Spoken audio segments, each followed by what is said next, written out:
بسم اللہ الرحمن الرحیم وبہ نستعین انہ خیر ناصر ومعین وصلی اللہ علی محمد واہل بیتہ الطیبین الطاہرین۔ پروردگار عالم آپ تمام عزیزان کی توفیقات خیر میں اضافہ فرمائے۔ الحمدللہ ہماری گفتگو الموجز میں مقصد ثالث میں تھی، اور مقصد ثالث میں مفاہیم مخالف کے موارد کو ذکر کر رہے تھے کہ ان میں سے پہلا مورد مفہوم شرط تھا۔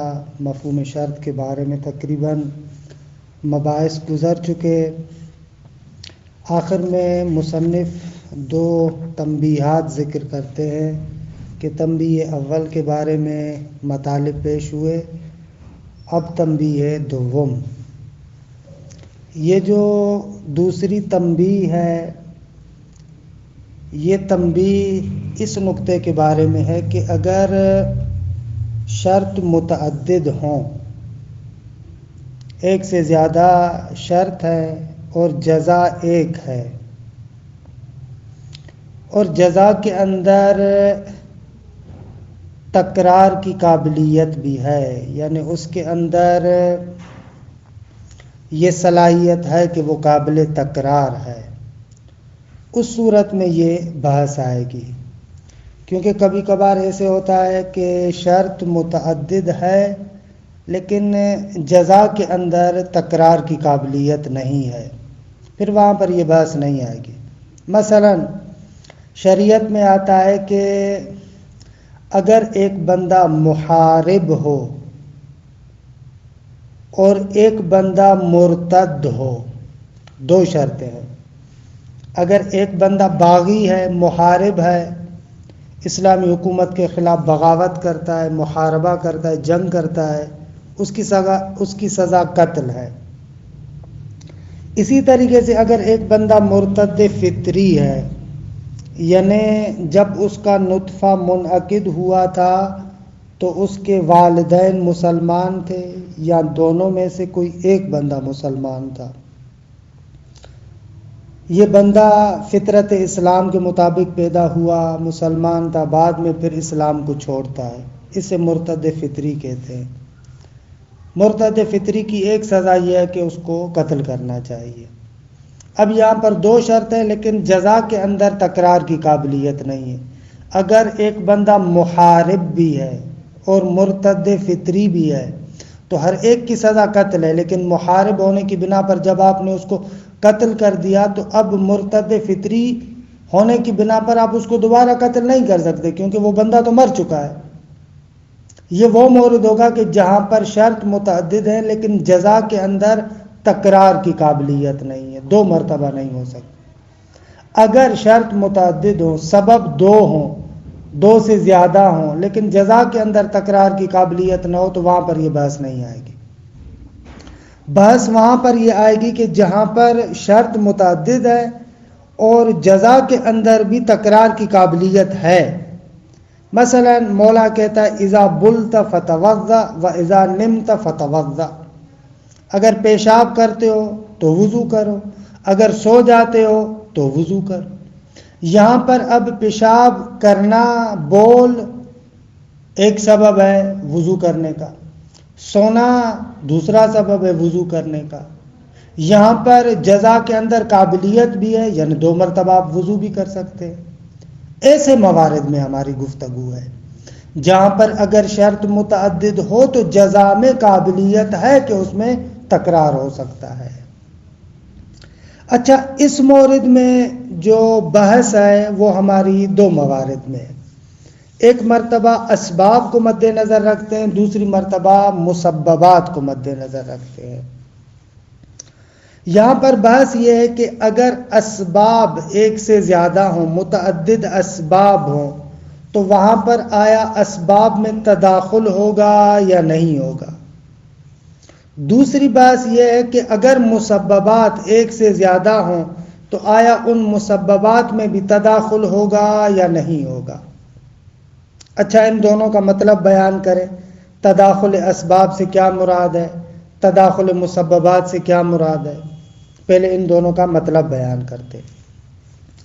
تداخل اسباب کا مقصد یہ ہے کہ ایک سے زیادہ سبب ہے، یعنی چند شرطیں ہیں، ان میں سے ہر شرط اور ہر سبب کا تقاضا یہ ہے کہ ایک وجوب آپ کی گردن پر آ رہا ہے. اب اگر اسباب ایک سے زیادہ ہے اور وہ جو وجوب آپ کی گردن پر آ رہا ہے وہ مثلا ظاہر میں ایک ہی ہے، تو یہاں پر وہ ایک ہی جو وجوب ہے اگر ہم نے اس کو انجام دیا تو وہ سارے کے سارے اسباب میری گردن سے ساقط ہو جائیں گے یا ساقط نہیں ہوں گے. اگر ہم کہیں متعدد اسباب ہے اور جزا وہ ایک ہی ہے، اس ایک ہی فرد کو آپ نے انجام دیا تو سب کے سب سبب ختم ہو گئے، آپ کا ذمہ بری ہو گیا. اس کو کہا جائے گا تداخل اسباب. اور اگر ایسے نہ ہو بلکہ ایک جزا کو آپ نے خارج میں وجود دیا، اس ایک وجوب کے مصداق کو خارج میں آپ نے متحقق کیا، تو اگر کہا جائے کہ نہ آغا اس ایک جزا کو خارج میں متحقق کرنے سے ایک سبب آپ کی گردن سے ہٹا، اما جو دوسرے سبب کی وجہ سے جو وجوب آپ کی گردن پر تھا اس کو دوسرے فرد کے ضمن میں آپ کو متحقق کرنا پڑے گا. اگر اس کو کہیں گے تو مطلب ہوگا کہ اسباب میں تداخل نہیں ہے. مثال دوں، مثلا آپ نے پیشاب بھی کیا ہے اور آپ نیند سے بھی اٹھے ہیں. شارع نے کہا کہ اذا بلت فتوضا، اذا نمت فتوضا. اگر تم پیشاب کرتے ہو تو ایک وضو تمہاری گردن پر، اگر نیند سے اٹھے ہو تو دوسرا وضو تمہاری گردن پر. اب یہاں پر دیکھیں اسباب متعدد ہیں، ایک بول اور ایک نوم، یہ دو سبب ہے.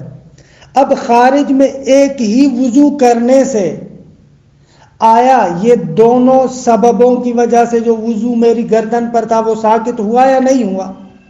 اگر میں اس بات کو مان لوں کہ ایک ہی وضو کو خارج میں متحقق کرنے سے ان دونوں سببوں کی وجہ سے جو وجوب میری گردن پر آیا تھا ساقط ہو گیا، اس کا معنی ہوگا کہ اسباب میں تداخل ہے.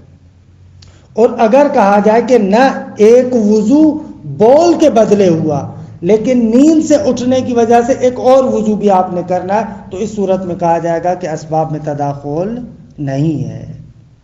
یہ ہو گیا تداخل اسباب کا مقصد. اچھا تداخل مسببات کا مقصد کیا ہے کہ انشاءاللہ اس کو دوسرا نقطہ ہے، اس کو دوسرے نقطے میں پہنچ کر پھر میں وضاحت کرتا ہوں. پہلے اس تداخل اسباب کے بارے میں ہم اپنا موقف بیان کریں کہ یہاں پر کیا ہے. کہتے ہیں کہ تداخل اسباب میں اصل قانون یہ ہے کہ اسباب کے اندر تداخل نہیں ہونا چاہیے، کیونکہ عرفاً جو تبادر ہوتا ہے ان دونوں قضیوں سے، اذا بلت فتوضا اذا نمت فتوضا، تبادر یہ ہو رہا ہے کہ تداخل نہیں ہے. وہ ایک سبب مستقل ہے جس کی وجہ سے ایک عمل آپ کی گردن پر ہے، دوسرا سبب پھر مستقل ہے اس کی وجہ سے ایک اور آپ کی گردن پر ہے. تو تبادر تو یہ ہے عرفی طور پر کہ ہر سبب کے لیے ایک مسبب چاہیے، لہذا اسباب میں تداخل نہیں ہے. تبادر یہی ہے کہ اسباب کے اندر تداخل نہیں ہے، ہر ایک اپنی جگہ پر جدا گانا علت ہے. یہ ہو گیا روشن. مسببات کی طرف آئیں. مسببات کا مقصد یہ ہے کہ ہم یہ نہیں کہتے کہ اسباب میں تداخل ہے. واقعاً اذا بلت فتوضا اذا نمت فتوضا، ہر سبب اپنی جگہ پر مستقل ہے، ٹھیک ہے. ہر سبب ایک وجوب آپ کی گردن پر لے کر آتا ہے. ان دو سببوں کی وجہ سے دو وجوب آپ کی گردن پر ہے. لیکن اب مسئلہ یہ ہے کہ خارج میں جیسے ہی میں طبیعت وضو کو تحقق دیتا ہوں تو آیا یہی طبیعت وضو جو خارج میں متحقق ہوئی یہی ایک ان دونوں کے قائم مقام ہے یا نہ اس ایک فرد کو آپ ان دونوں کے قائم مقام قرار نہیں دے سکتے۔ اگر ہم کہیں کہ ایک ہی دونوں کے قائم مقام ہے تو مسببات میں تداخل ہوا، اگر ہم کہیں کہ نہ ایک دونوں کے قائم مقام نہیں ہے تو مسببات میں تداخل نہیں ہوگا۔ دیکھیں یہاں پر اس نقطے کو ہم مان رہے ہیں کہ اسباب متعدد ہیں، لہذا دو وجوب میری گردن پر ہیں، دو وجوب میری گردن پر ہیں، لیکن وہی ایک طبیعت کو جو میں نے خارج میں وجود دیا وہی دونوں کے قائم مقام ہے یا دونوں کے قائم مقام نہیں ہے۔ یہاں پر کہتے ہیں کہ حق کے مطلب یہ کہ قضیہ شرطیہ مسببات کے تداخل یا عدم تداخل دونوں پر دلالت نہیں کرتا، یعنی دلیل لفظی جو یہ قضیہ شرطیہ ہے اس سے کچھ بھی سمجھ میں نہیں آ رہا، نہ تداخل نہ عدم تداخل، لیکن اصل عملی کا تقاضا یہ ہے کہ یہاں پر تداخل نہیں ہونا چاہیے، کیونکہ دو وجوب جب آپ کی گردن پر ہیں تو ان دونوں وجوبوں کا معنی یہ ہے کہ جب تک آپ ان دونوں کو انجام نہیں دیتے آپ کا ذمہ بری نہیں ہوتا۔ انشاءاللہ دوسرے جز میں ہم پڑھیں گے کہ اصالت الاشتغال، اصالت الاشتغال کا معنی یہ ہے کہ الاشتغال الیقینی یستدعی الفراغ الیقینی، اگر ایک عمل سے آپ کا ذمہ مشغول ہے، شارع کی جانب سے ایک ذمہ داری آپ کی گردن پر ہے، تو جب تک آپ اس کو انجام نہیں دیں گے تب تک وہ چیز آپ کی گردن سے نہیں جاتی۔ الاشتغال الیقینی یستدعی الفراغ الیقینی، قاعدہ اشتغال یا قاعدہ احتیاط کا تقاضا یہ ہے کہ مسببات میں بھی تداخل نہیں ہونا چاہیے۔ فتحصل، خلاصہ یہ ہوا کہ مصنف کہتے ہیں نہ اسباب میں تداخل ہے نہ مسببات میں تداخل ہے۔ اسباب میں تداخل نہیں ہے دلیل لفظی کے ذریعے سے، کیونکہ قضیہ شرطیہ خود اس نقطے کو بیان کر رہا ہے کہ اگر شرط متعدد ہے تو ہر ایک کے لیے جزا بھی متعدد ہو۔ مسببات میں تداخل نہیں ہے، اگرچہ قضیہ شرطیہ خود اس پر دلالت نہیں کرتا لیکن اصل عملی کا وہاں پر تقاضا یہ ہے، یہ مصنف کی نظر ہے۔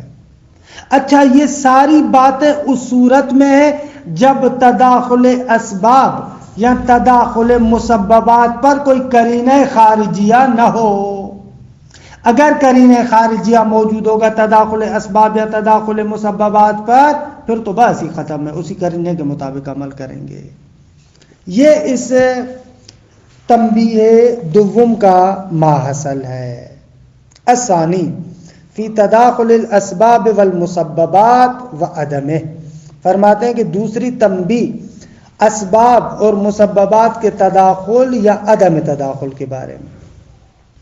اذا تعدد السبب واتحد الجزاء، اگر سبب متعدد ہو، سبب یعنی وہی شرط، اور جزا ایک ہو، کما اذا قال اذا بلت فتوضا واذا نمت فتوضا، اگر پیشاب کرو تو وضو کرو، اگر سو کر اٹھے ہو تو وضو کرو۔ فیقع الکلام فی تداخل الاسباب اولا، یہاں پر پہلے مرحلے میں ہم تداخل اسباب کے بارے میں بات کریں گے، و تداخل المسببات ثانیاً، اور دوسرے مرحلے میں تداخل مسببات کے بارے میں گفتگو ہوگی۔ والمراد من تداخل الاسباب و عدمہ، تداخل اسباب اور عدم تداخل اسباب سے مراد یہ ہے ہوا ان السببین، کہ دو سبب یعنی دو شرطیں، جیسے ہمارا معنی نفی ہے، هل یقتضیان وجوبا واحدا، آیا ان دو سببوں کا تقاضا یہ ہے کہ ایک ہی وجوب ہو، تعین کے فیتداخل فی التأثیر، تاکہ وہ دونوں اسباب تأثیر میں تداخل کریں، فیتداخلان فی التأثیر، یعنی وہ دونوں سبب تأثیر اثر گزاری میں تداخل کریں، او یقتضیان وجوبین، یا نہ دو سبب دو وجوبوں کا تقاضا کرتے ہیں، فلا یتداخلان، پس تداخل نہیں ہوگا۔ والمراد من تداخل المسببات و عدمہ، کہتے ہیں مسببات کے تداخل اور عدم تداخل سے مراد کیا ہے؟ مراد یہ ہے ہوگا ان الاتیان بالطبیعت مرتن هل يكفي في امتثال كلا الوجوبين او لا بد من الاتيان بها مرتين. مراد یہ ہے کہ طبیعت کو ایک ہی بار انجام دینا کیا کافی ہے ان دونوں وجوبوں کی بجا آوری کے لیے، امتثال کے لیے، یا نہ کافی نہیں ہے، بلکہ لا بد من الاتیان بها مرتين، بلکہ اس طبیعت کو 2 مرتبہ انجام دینا پڑے گا. ولا یخفا، یہ محل نزاع کو مشخص کر رہے ہیں، معین کر رہے ہیں، جو میں نے پہلے ہی بیان کر دیا تھا. آپ پر مخفی نہ رہے ان الباس فی خصوص تداخل المسببات و عدمه مبنی علی ثبوت عدم التداخل فی الاسباب. کہتے ہیں کہ یہ بات آپ پر مخفی نہ رہے کہ خصوصیت سے تداخل مسببات یا عدم تداخل مسببات کے بارے میں بحث مبنی ہے، موقوف ہے اس بات پر کہ اسباب میں تداخل کو نہ مانے. کیونکہ اگر اسباب میں تداخل کو مان لیا تو پھر تداخل مسببات یا عدم تداخل مسببات کی نوبت ہی نہیں پہنچے گی. اور اسی طریقے سے یہ پوری بحث تداخل اسباب یا مسببات کی جو دونوں کی بحث ہے، یہ وہاں پر ہے جہاں پر جزا قابلیت تکرار رکھتی ہو. کما ان الباس فی التداخل مطلقاً، جس طریقے سے مطلقاً تداخل کے بارے میں بحث، مطلقاً یعنی چاہے اسباب کی نسبت سے چاہے مسببات کی نسبت سے، یہ بحث یجری جاری ہوگی اذا امکن تکرار الجزا، جب جزا کا تکرار کرنا ممکن ہو، کل وضو، جیسے وضو ہے. وَإِلَّا، اور اگر یہ جزا میں قابلیت تکرار نہ ہو، فَيَسْقُطُ الْبَحْثُ، تو پھر تو بحث ہی ختم ہو جائے گی. کا قتل زید، جس طریقے سے زید کا قتل لِكَوْنِهِ مُحَارِبًا وَمُرْتَدًا فِطْرِيًّا، مثلا زید واجب القتل ہو، کیوں؟ اس لیے کہ محارب ہے. محارب کہتے ہیں من جرد السلاح لإخافة الناس، کہ جو اسلحہ نکالتا ہے تاکہ لوگوں کو ڈرائے، اس کو کہا جاتا ہے محارب. محارب کی سزا قتل ہے. مرتد فطری کی سزا وہ بھی قتل ہے. مرتد فطری کہتے ہیں من رجع عن الاسلام وکان احد ابویہ او کلاہما مسلما حین انعقاد نطفتہ، جب اس کا نطفہ منعقد ہوا تھا تو اس کے دونوں یعنی والدین یا دونوں میں سے کوئی ایک مسلمان ہو، یہ خود پھر مسلمان ہوا پھر بعد میں مرتد بن جائے، اسے کہتے ہیں مرتد فطری. مرتد فطری کی سزا بھی قتل ہے. اب یہاں پر آپ دیکھیں جزا قابلیت تکرار نہیں رکھتی. فَإِنَّ الْقَتْلَ غَيْرُ قَابِلٍ لِلتَّكْرَارِ، کیونکہ قتل قابلیت تکرار نہیں رکھتا. فَلَا مَانَعَ لِلْبَاسِ عَنِ التَّدَاخُلِ سَبَبًا أَوْ مُسَبَّبًا، بس یہاں پر اصلاً کوئی مقصد نہیں ہے کہ آ کر بحث کریں تداخل کے بارے میں، چاہے سبب کے لحاظ سے یا مسبب کے لحاظ سے. خب مال نظر روشن ہوا. اذا عرفت ذلك، جب آپ نے یہ جان لیا، یقع الکلام فی موضعین، بحث ہماری 2 جگہوں پر ہے. الاول حکم الاسباب من حیث التداخل و عدمہ، فرماتے ہیں اسباب کا حکم تداخل اور عدم تداخل کے اعتبار سے. یہاں پر مصنف کہتے ہیں والمتبادر عرفا من القضیتین، من القضیتین یعنی وہی 2 قضیے شرطیہ جو 2 سبب ہیں. کہتے ہیں عرفی طور پر جو تبادر ہوتا ہے دونوں قضیوں سے، مثلا اذا بلت فتوضا و اذا نمت فتوضا، والمتبادر عرفان خبر یہ ہے هو عدم التداخل، عدم تداخل ہے. بمعنی ان کل شرط علت لحدوث الجزاء، عرف ایسے سمجھتا ہے کہ ہر شرط ایک مستقل علت ہے جزا کے حدوث کے لیے. اعنی الوجوب، وجوب کے لیے. مطلقاً، مطلقاً یعنی کیا؟ سواء، مطلقاً سے مراد کیا ہے؟ کہتے ہیں اے، مطلقاً کو خود ہی کھول رہے ہیں، اے سواء وجد الآخر معه ام قبلہ ام بعدہ ام لم یوجد، چاہے دوسرا سبب اس کے ساتھ ہو یا اس سے پہلے ہو یا اس سے بعد ہو یا اصلاً دوسرا سبب آئے ہی نہ، ہر صورت میں ہر سبب ہر شرط اپنی جگہ پر ایک مستقل علت ہے حدوث جزا کے لیے، چاہے دوسرا سبب اس کے ساتھ ہو یا اس سے پہلے ہو یا اس کے بعد ہو، ام لم یوجد یا اصلاً دوسرا سبب نہ آئے، ہر شرط کہتی ہے کہ میں ایک علت و مستقل حدوث جزا کے لیے۔ وَلَيْسَ لِعَدَمِ التَّدَاخُلِ الْأَسْبَابِ مَعْنًى إِلَّا تَعَدُّدُ الْوُجُوبِ، کہتے ہیں کہ عدم تداخل اسباب کا معنی نہیں ہے مگر یہ کہ وجوب ایک سے زیادہ ہوں جو یہاں پر ہیں۔ اچھا، پس اسباب میں حکم تداخل کا نہیں ہے، اور یہ بھی ہمیں خود قضیہ شرطیہ سے سمجھ میں آ رہا ہے، یعنی دلیل لفظی ہے۔ دو، حکم المسببات من حیث التداخل و عدمہ، مسببات کا حکم تداخل اور عدم تداخل کے اعتبار سے، اے کفایت وضوء واحد و عدمہ، ایک ہی وضو کافی ہے یا کافی نہیں ہے، فالظاہر عدم ظہور القضیۃ فی احد الطرفین، کہتے ہیں کہ ظاہر یہ ہے کہ قضیہ شرطیہ کا دونوں میں سے کسی ایک میں بھی ظہور نہیں ہے، نہ کفایت پر نہ عدم کفایت پر، نہ تداخل پر نہ عدم تداخل پر، قضیہ شرطیہ کسی میں ظاہر نہیں رکھتا، ظہور نہیں رکھتا، کیونکہ قضیہ شرطیہ نے فقط اتنا کہا کہ سبب مستقل ہے، وجوب بھی مستقل ہے، لیکن وہ ایک ہی فرد جو خارج میں ایک طبیعت کا متحقق ہو رہا ہے اس کے ضمن میں دونوں آ جاتے ہیں یا دونوں نہیں آتے، یہ تو قضیہ شرطیہ سے واقعاً سمجھ میں نہیں آتا۔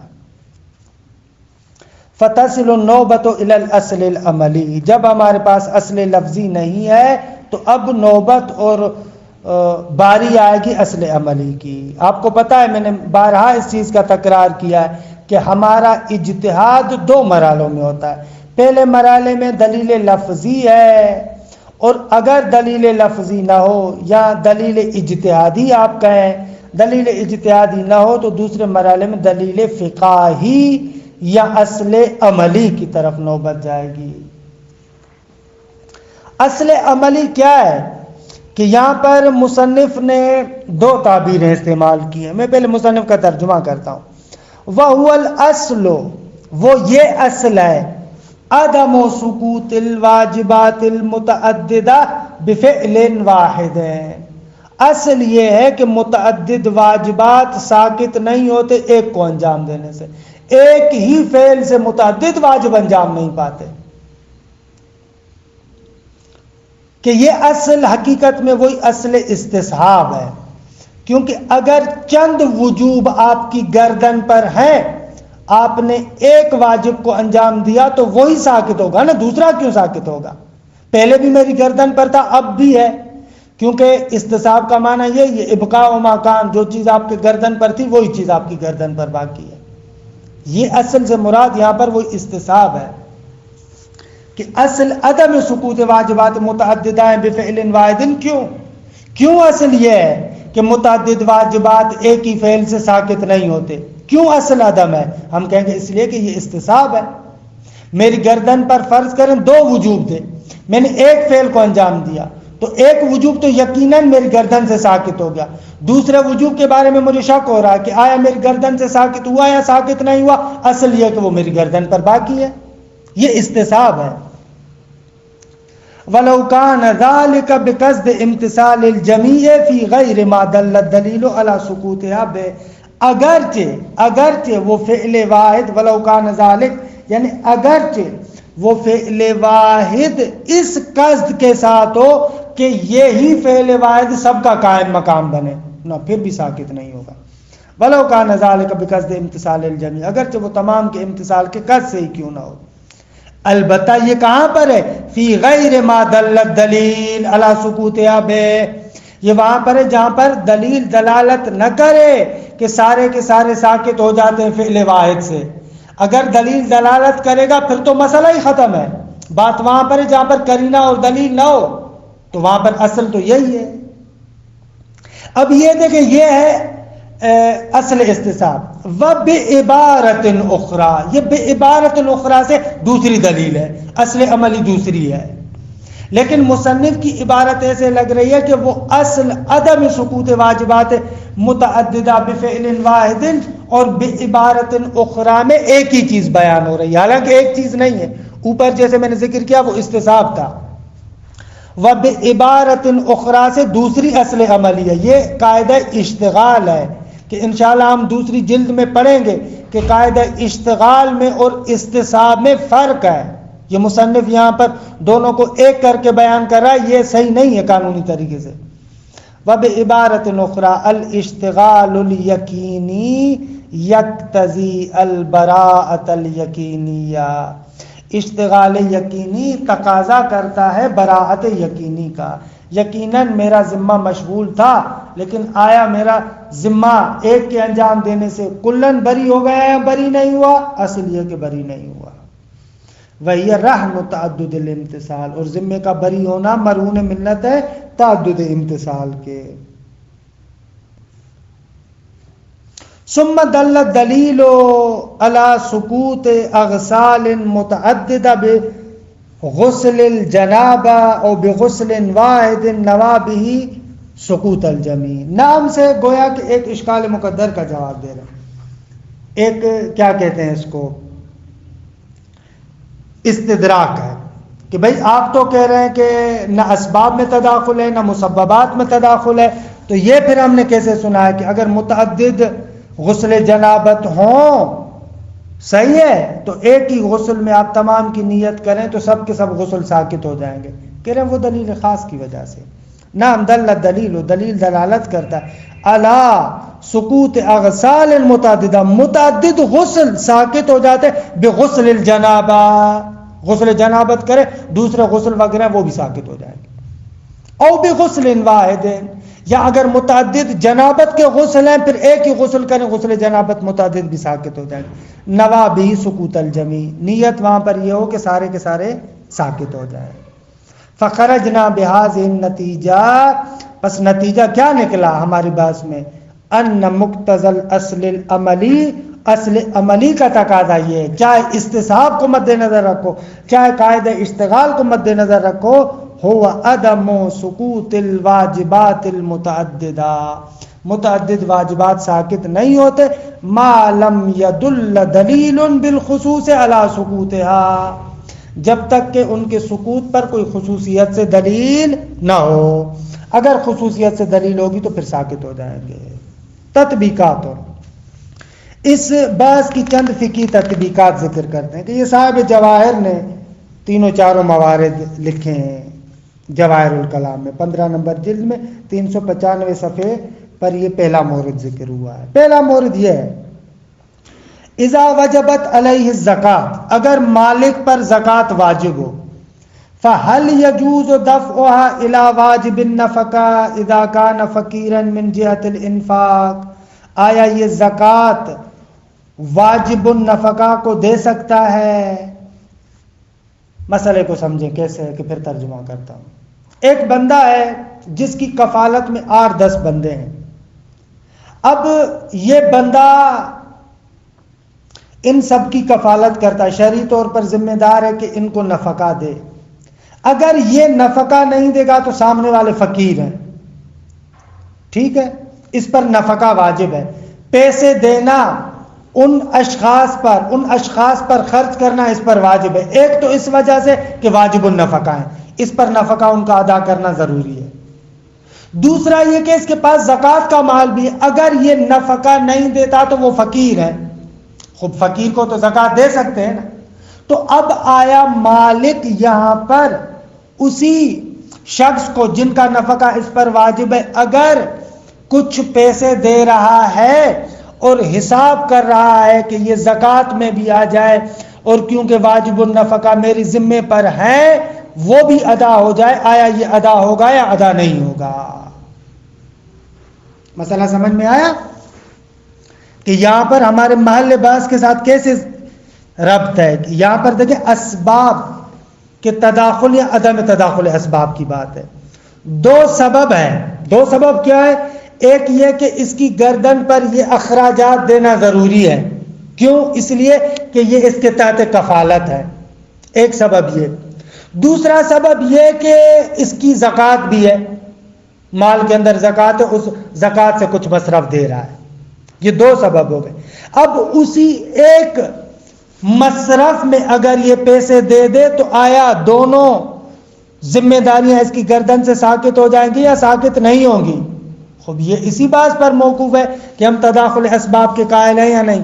اگر تداخل اسباب کے قائل ہوں گے تو ایک ہی جگہ پر پیسے دے دے تو اس کے ذمے سے کفالت والا ذمہ بھی ختم ہو جائے گا اور زکوٰۃ والا ذمہ بھی ختم ہو جائے گا. لیکن صاحب جواہر کہتے ہیں کہ نہ، واجب النفقہ کو زکوٰۃ نہیں دے سکتا. اصل عدم تداخل اسباب ہے. واجب النفقہ کو جیسے اس نے پیسے دیے، اس سے تو اس کا کفالت والا ذمہ بری ہوا، لیکن جو زکوٰۃ کی وجہ سے اس کے ذمے پر کچھ پیسے ابھی دینے ہیں وہ جداگانہ دے گا. اذا وجبت علیہ الزکوٰۃ، اگر مالک پر زکوٰۃ واجب ہو جائے، فہل یجوز دفعها الی واجب النفقہ، اس زکوٰۃ کا دفع کرنا، دینا واجب النفقے کی طرف جائز ہے. اذا کان فقیرن، جب وہ فقیر ہوں، من جہت الانفاق، انفاق کی جہت سے، مثلا زوجہ ہے، بیٹا ہے، جو بھی ہے، من جہت الانفاق یعنی لولا الانفاق لکان فقیرن، اگر یہ انفاق نہ ہوتا تو وہ فقیر تھے. قال فی الجواہر، صاحب جواہر کہتے ہیں کہ لا یجوز، نہ بابا جائز نہیں ہے. کیوں؟ لکونہ لیس ایتاء للزکوٰۃ، یہ جو اس نے پیسے ان کو دیے ہیں یہ زکوٰۃ کا ادا کرنا نہیں ہوا، یہ تو کفالت کا ذمہ جو اس کی گردن پر تھا وہ بری ہوا ہے. زکوٰۃ کا ادا کرنا ابھی تک اس کے ذمے پر ہے. لأصالت عدم تداخل الاسباب، کیونکہ اصل یہ کہ اسباب میں تداخل نہیں ہے. انفاق ایک سبب، اس کے لیے ایک وجوب. ایتاء زکوٰۃ دوسرا سبب، اس کے لیے دوسرا وجوب. دوسرا مورد یہ بھی صاحب جواہر نے ذکر کیا ہے. فرماتے اذا اجتمع للمستحق کے سببان یستحق بہما الزکوٰۃ، ایک مصرف زکوٰۃ ہے، اس کے اندر دو سبب جمع ہو جاتے ہیں. فقیر بھی ہے کہ فقر کی وجہ سے زکوٰۃ واجب ہو جاتی ہے، اور جہاد فی سبیل اللہ میں بھی مصروف ہے. ٹھیک ہے، یہاں پر دو سبب ہو گئے. اچھا، اس فقر اور جہاد فی سبیل اللہ کے دو سبب ہیں نا، دو مصرف فی سبیل اللہ میں آپ زکوٰۃ دے سکتے، دونوں اس کے اندر ہیں. آیا اس بندے کو ان دونوں سببوں کے اعتبار سے جدا جدا حصہ دے سکتے ہیں؟ ایک حصہ فقر کی وجہ سے، ایک حصہ اس دوسرے مجاہد فی سبیل اللہ کے عنوان سے، یا نہیں دے سکتے؟ تو یہاں پر صاحب جواہر کہتے ہیں کہ نہ، دو حصے اس کو نہیں دے سکتے آپ. اذا اجتمع للمستحق کے سببان، اگر ایک مستحق کے لیے دو سبب جمع ہو جائیں، یستحق بہما الزکوٰۃ، ان دونوں سببوں کی وجہ سے مستحق کی زکوٰۃ ہے. کل فقر والجہاد فی سبیل اللہ، جیسے فقر ہے اور جہاد فی سبیل اللہ. جاز ان یؤتی لکل سبب نصیبا، آیا جائز ہے کہ ہر سبب کے بدلے میں اس کو ایک حصہ دیا جائے. لاندراج حینئذ فی صنفین، کیونکہ اس صورت میں یہ دو صنفوں میں یعنی دو سببوں میں داخل ہو چکا ہے، ایک فقیر بھی ہے اور ایک مجاہد فی سبیل اللہ بھی ہے. فَيَسْتَحِقُّ بِكُلِّ مِنْهُمَا، پھر ہر ایک سبب کے بدلے میں اس کو حصہ دیا جائے، یا جائز نہیں ہے؟ درست ہے. خوب کہتے ہیں کہ یہاں پر جائز نہیں ہے یا جائز ہے. وہی اسباب کے تداخل اور عدم تداخل پر یہ بحث بھی موقوف ہے. اچھا، ایک اور مورد تو یہ پرانے فقہا کے اعتبار سے ہے، اگر کنویں کے اندر نجاست گر جائے تو پرانے ہمارے بزرگان فتویٰ دیتے تھے کہ مختلف نجاسات کے اعتبار سے مختلف ڈول نکالنے پڑتے تھے. مثلا کہتے ہیں دم کثیر، اگر زیادہ خون اس کے اندر گرے تو اس کے 50 دلو ہیں، اور بچے کا اگر پیشاب ہو تو اس کے لیے 40 دلو ہے. اب ایک کنویں کے اندر دم کثیر بھی ہے اور بول رجل بھی ہے، کسی شخص کا پیشاب بھی ہے، تو یہاں پر آیا 90 ڈول نکالنے پڑیں گے دلو، 50 اس کے لیے 40 اس کے لیے، یا نہ 50 نکال دیے کافی ہے؟ اور یہ بھی اسی بات پر موقوف ہے کہ آیا اسباب میں تداخل کو مانتے ہیں یا نہیں مانتے۔ اذا وقعت نجاسات مختلفہ فی البئر، اگر مختلف نجاسات ایک کنویں میں گر جائیں، مثلا دم کثیر 50 دل، بول رجل 40 دل، لکل نصیب خاص من النازح، پانی نکالنے کے لیے ہر ایک کا جداگانہ ایک حصہ ہے۔ فهل یجب نزح کل ما قدر او لا، آیا یہاں پر واجب ہے نزح کل ما قدر، جو فرض کیا گیا اس کو نکالنا ہے، یعنی 50 اور 40 یعنی 90 دلو، او لا، یا ضروری نہیں ہے، واجب نہیں ہے، کہ یہ موقوف ہے اسی تداخل اسباب کی بات پر۔ اذا تغیرت اوصاف ماء البئر ومع ذلك وقعت فيه نجاسات لا نصیب من النازح، اگر بئر کا پانی تبدیل ہو جائے، ٹھیک ہے، ایک تو یہ کہ بئر کا پانی تبدیل ہو جائے، خوب کہتے ہیں کہ اگر بئر کا کنویں کا پانی تبدیل ہو جائے تو سارے کا سارا پانی نکالنا پڑے گا، ایک طرف سے یہ سبب آ گیا۔ وَمَعَ ذَلِكَ، ساتھ اس کے وقعت فیہ نجاسات لہا، اور دوسری طرف سے وقعت فیہ نجاسات، اور دوسری طرف سے اس میں نجاسات بھی گری ہیں کہ لہا نصیب من النازح، کہ ہر نجاست کا ایک اپنی جگہ پر حصہ ہے، درست ہے۔ فَهَلْ يَكْفِي نَزْحُ الْجَمِيعِ، کہ اگر ماء بئر کے اوصاف تبدیل ہو جائیں تو نزح جمی ہے، تو آیا یہاں پر پورا پانی نکالنا کافی ہے یا نہ؟ او یجب معہ نزح ما هو المقدر، جو معین کیا گیا ہے اس کو بھی نکالنا ہے، یعنی ایک مرتبہ نزح جمی ہوگا اور دوسری مرتبہ ان نجاسات کی وجہ سے، مثلا بول رجل کی وجہ سے جو 40 دلو نکالنے وہ بھی نکالنے پڑیں گے۔ کہتے ہیں یہ بات بھی موقوف ہے اسی تداخل اسباب اور عدم تداخل اسباب پر۔ وصلی اللہ علی محمد و آل بیتہ الطیبین الطاہرین۔